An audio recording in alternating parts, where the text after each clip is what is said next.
Well, he says, you know, it's written all over your face. You're afraid of going to a seance. But he says, I know you. He says, you're going to come. And then he started telling me how brave I was when I was aboard ship, you know, different things. He says, you're not the same man, you're changed. You're chicken. That's all I needed to hear. I said, when do we go to a seance? So one Saturday evening, we were in the place.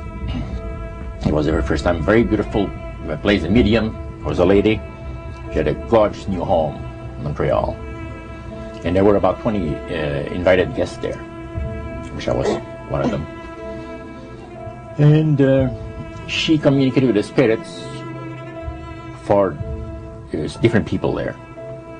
And they were telling them what the spirit said. One man said, I would like to talk to my friend that died 6 months ago. But I don't want him to appear. Just want to talk to him. Because he says, I don't trust you talking to my friend for me. So the medium says, let me inquire of the spirit. Yeah, the spirit will talk with you. And that big masculine voice was heard in the place. It says, hi Frank, it's nice of you to ask for me to talk with you. And they had a little chat. And after it was over, Frank says, this is the greatest thing on earth, to be able to talk with the spirits of the dead. Then the medium said, we have a very special surprise tonight for you people. A spirit will manifest itself openly here in a few minutes. And it's like a big gust of wind hit the building. And right through the wall. Now the lights weren't terribly bright, but they were like living room lights. A couple of floor lamps and maybe some of these. And that translucent being seemed to come right out of the wall. How did you feel right at that moment? It's almost like my heart stopped a little bit. You know, very weird feeling. So it was a lady in a beautiful evening gown, swirling. And she said to Mary, my dear sister, you are so wonderful to have asked for me. And Mary fainted and fell right off her chair on the floor. And a couple of guys jumped up and picked her up, and it's very gone. And that was the beginning of it. That's how you got into it. Yeah, that's the way I got into it. After a while, you see, there's something interesting about the human mind. You can adjust to an awful lot of stuff. You can adjust to a lot of things that would terrify you to begin with. After a while, they become common and ordinary. So you mean contact with the supernatural can become commonplace and ordinary and doesn't bother anybody? Yeah. In other words, the more that you do it, you're not uncomfortable. That's right. It's just not an uneasy feeling. Yeah. So how did you feel about it? Then I got into a secret society that worshipped the spirits, you see. Well, now how is that different from the seance, Roger?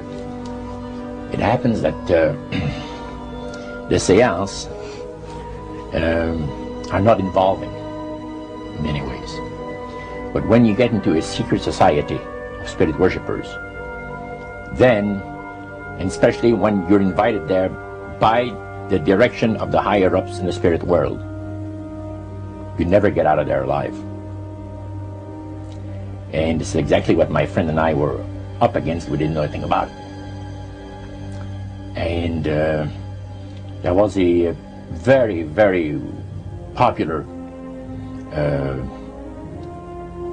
big band leader. Jazz musician? Band, yeah, very famous. And one night we went to one of these seances, and he was with his wife.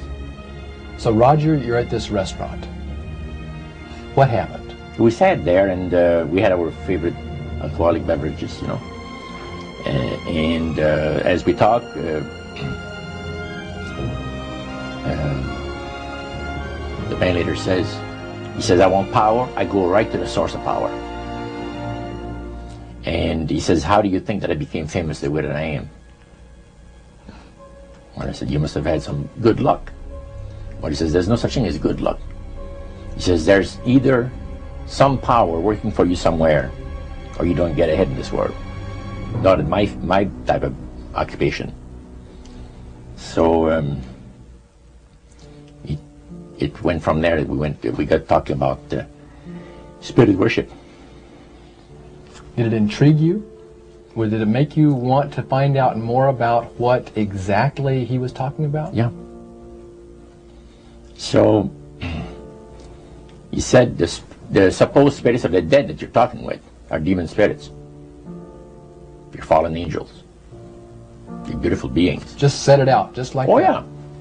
It didn't make you uneasy when he said they were Well, just it demon shocked you a little bit, something that you first hear mentioned to you.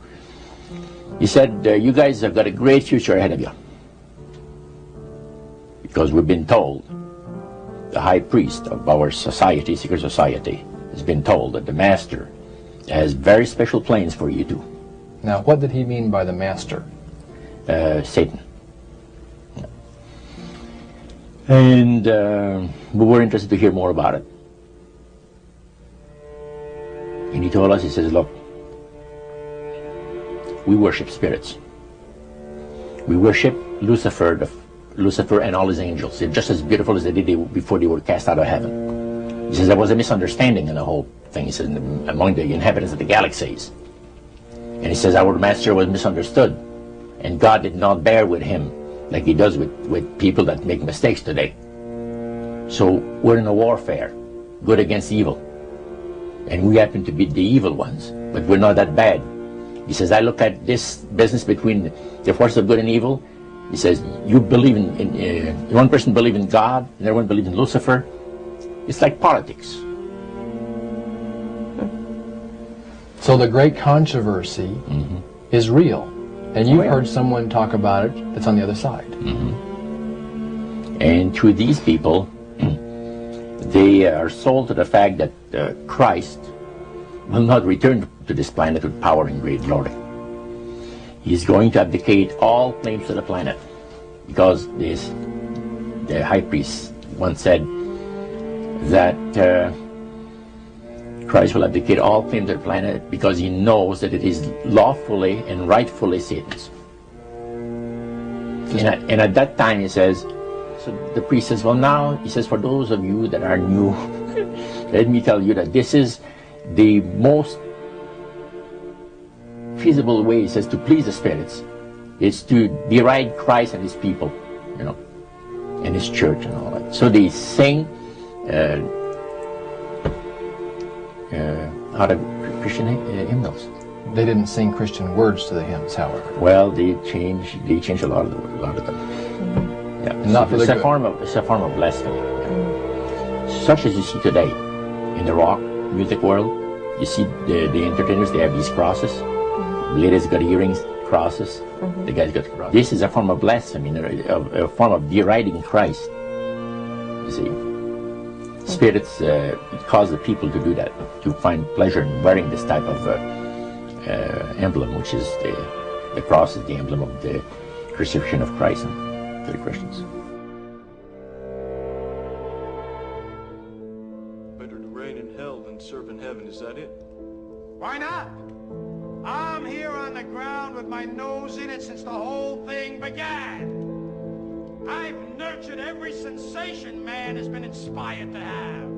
I cared about what he wanted, and I never judged him. Why? Because I never rejected him. In spite of all his imperfections, I'm a fan of man. I'm a humanist. Maybe the last humanist.